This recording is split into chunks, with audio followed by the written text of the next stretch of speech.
Hey folks, it's Rod with POW Group. Welcome back on The Pursuit of Wealth, your home for MJ stocks, crypto assets, news, and interviews. Also home to the best MJ community. Today is June 11th, Tuesday. Hope you're doing well. And in this video, we're going to be following up on the video I did from yesterday. We're going to compare ChatGPT versus Grok AI chatbots and which MJ company is going to, which companies are going to reach blue chip status. So I wanted to compare the two.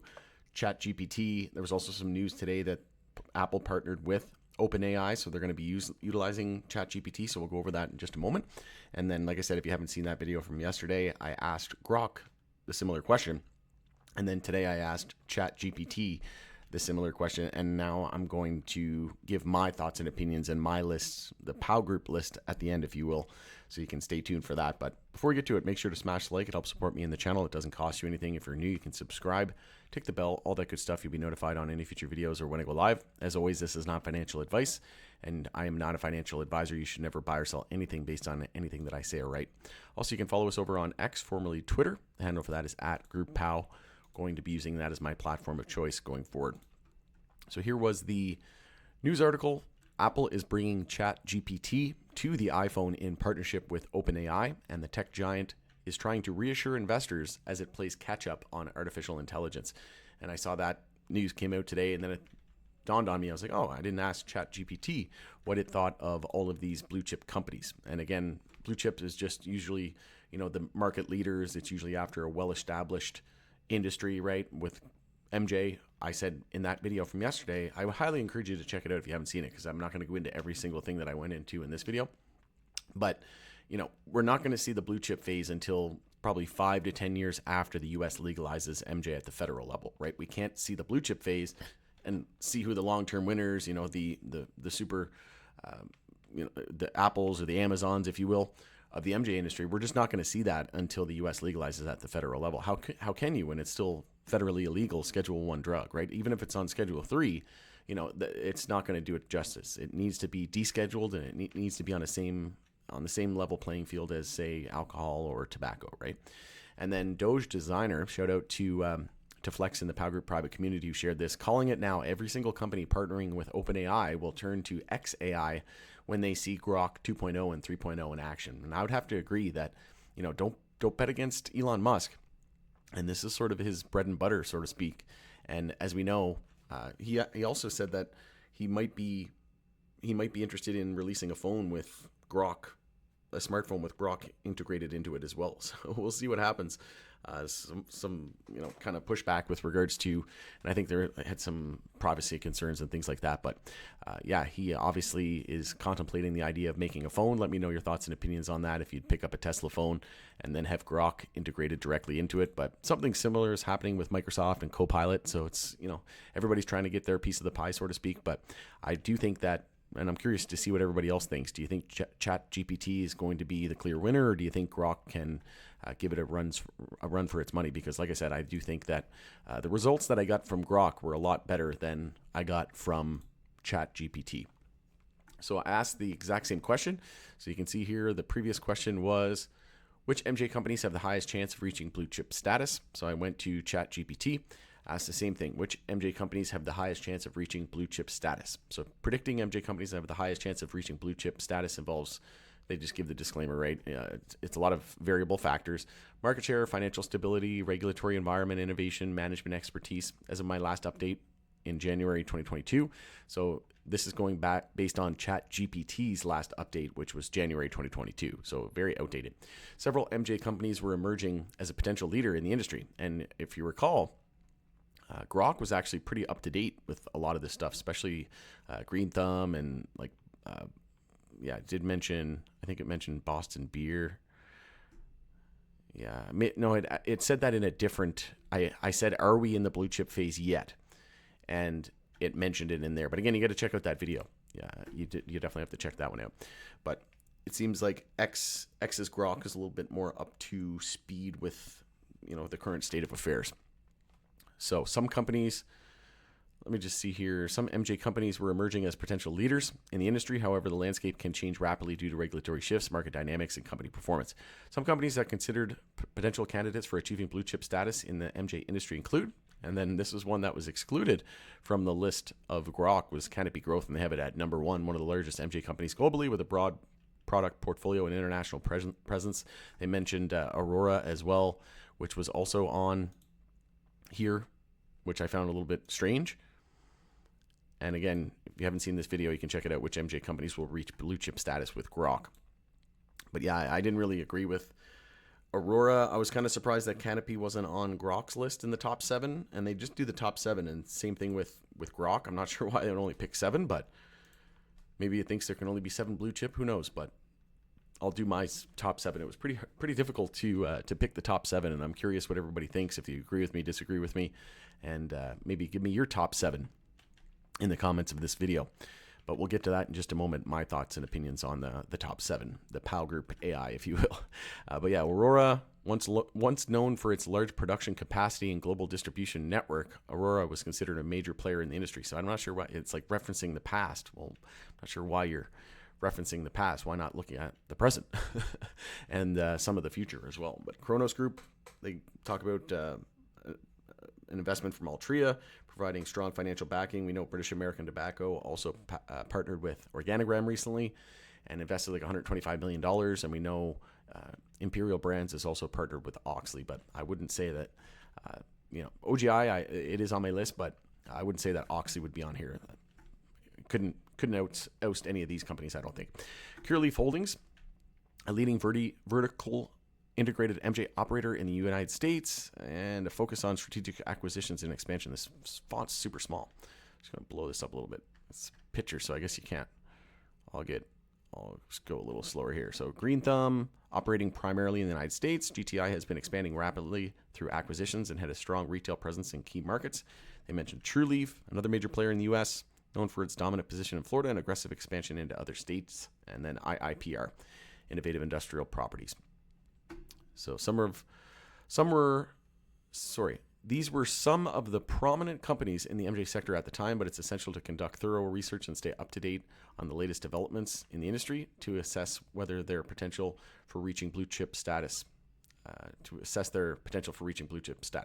Additionally, regulatory changes, market trends, shifts in consumer preferences, etc., can significantly impact the prospects of individual companies in the MJ space. Obviously, we already know that, but just interesting to see. And then Grok said Cureleaf, Green Thumb, Cresco, then TrueLeaf, Tilray, Aurora, and Kronos. I would tend to agree more with the Grok than I would with ChatGPT. That's for sure. But here's the POW Group list. So I posted this over on X as well. POW Group list of MJ companies likely to reach blue chip status.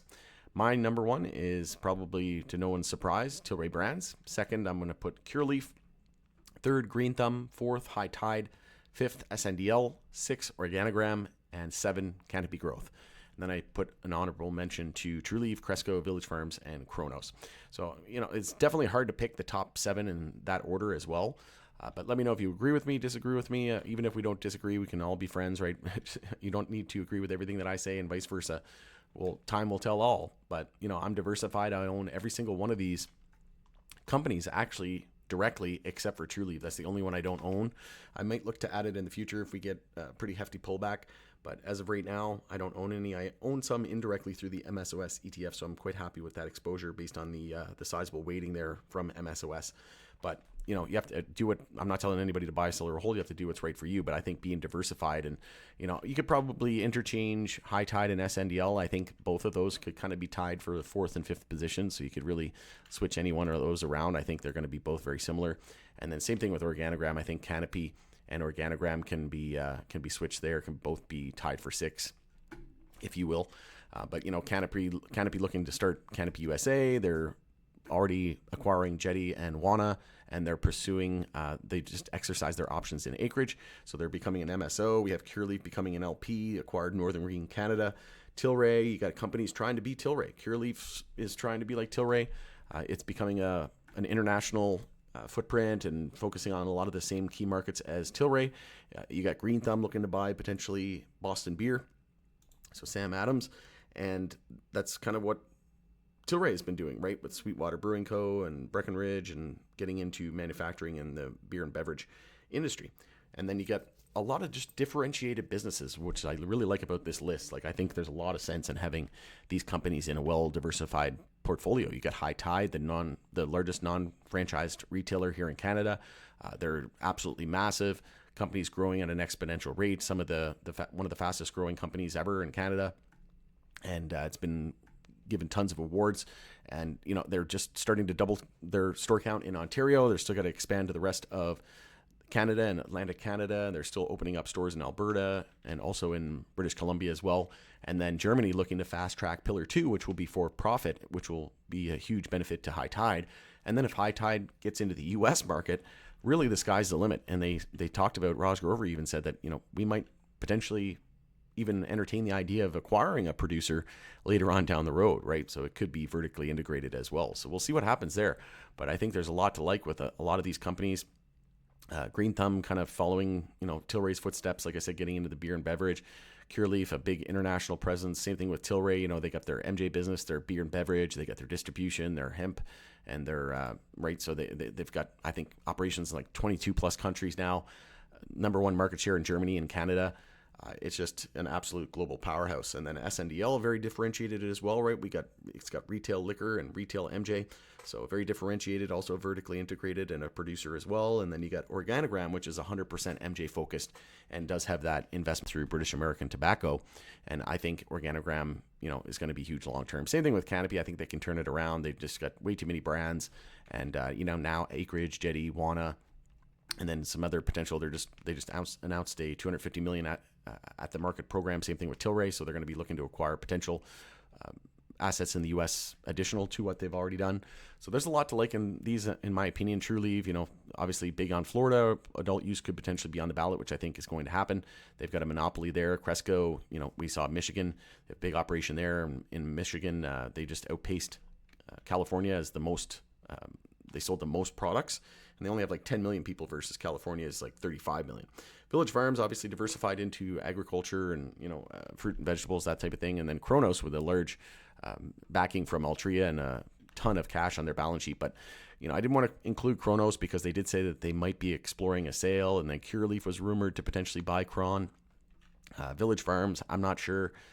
They're going to continue to pursue MJ long term. Maybe they sell off their MJ business. Who knows? Cresco was looking to merge with now the Cannabis Co. So I don't know. I think that there's going to be, in the blue chip phase, we're going to see mega mergers, and a Trulieve might merge with a Green Thumb, or a Cresco might merge with a Cureleaf, or Kronos might merge with a Cureleaf, or Tilray and a Cureleaf might merge, and a Green Thumb and a Trulieve might merge, right? So I think that's going to happen, but it'll only happen in the blue chip phase where we see these mega mergers. And again, I don't think the blue chip phase will occur until more than likely 5 or 10 years after the U.S. legalizes at the federal level. But like I said, it's definitely hard to pick a top 7. So let me know your thoughts and opinions on this, and let me know your top 7 or even your top 10. But definitely let me know at least your top 7, and you'll kind of understand it's not that easy to pick them, and then especially put them in order. But I think this is pretty much what I would go with. Obviously, things can change, just like ChatGPT said, but I don't think I left anything else out. MSOS also is very close to hitting its daily bear flag target there of 686. So we're less than 9%, about 8.5% away from that daily bear flag target, just giving everybody an update. Could see a little bit more weakness, but yeah, ACB, I'm not really sold on Aurora long term. I think that they'll more than likely just have a lot of challenges like they have in the past. Maybe they can focus on the medical. Again, that's another niche and sort of competitive advantage and moat that they can have. But you're starting to see all of this differentiation of all these businesses, right? At the beginning, everything was similar. They were all trying to be the biggest, the fastest, and be everything to everybody. And now you're starting to see everybody kind of focus on their own aspect of the industry, which I love to see. And then you got like your GRWG, right, which is like picks and shovels, where they're selling paraphernalia, and you got your IIPR, which I think they're going to be great companies. I just wouldn't say that they're going to reach blue chip status. But yeah, see if there's anything else that I missed here. Yeah, there's not really anything else, I don't think. I mean, Oxley, like I said, could be could be a nice turnaround story. I just don't think it's going to hit blue chip status. AYR, again, a lot of these companies, I think, they're going to dwindle. There's going to be a lot of mergers and acquisitions in the U.S. as a result of, 280E going away. Yes, there's a lot more money hitting the bottom line, but it's going to make it easier for the barrier of entry for a lot of people to get into the space. There's tons of people probably on the sidelines that don't want to invest in MJ right now because of 280E and that tax burden. But it's going to be harder to get licenses and things like that in the future as well. And then you have to either buy a company or buy a license. And like I said, in order to win a license, it's getting very hard. So, but the U.S. companies are eventually going to have to deal with Canadian companies. Look at CGC acquiring Acreage. Look at Cureleaf acquiring Northern Green Canada. There's going to be fierce competition. And I think the average ounce is like $300, $400 an ounce. USD in the US. That's not going to stay that way forever, right? People aren't going to pay that amount of price. They're not going to pay that much for an ounce or $10, $15 for a gram. It's just not going to happen, right? We saw it in Canada. Eventually, people will it'll wear off. The effect will wear off, and they'll be like, "Why am I paying all this?" And they'll go to the black market again, right? So, what I think is the most the smartest thing to do would be to lower taxes initially to combat the illicit market, bring everybody over, and then slowly increase the tax a little bit from there, right? Similar to what, they've kind of done. I think they did that with tobacco as well, right? So trying to get rid of all those contraband ones, right? So let me know your thoughts and opinions on this in the comment section below, but I thought it was another great idea for a video after yesterday's Grok video and then the news with Apple and OpenAI today and ChatGPT.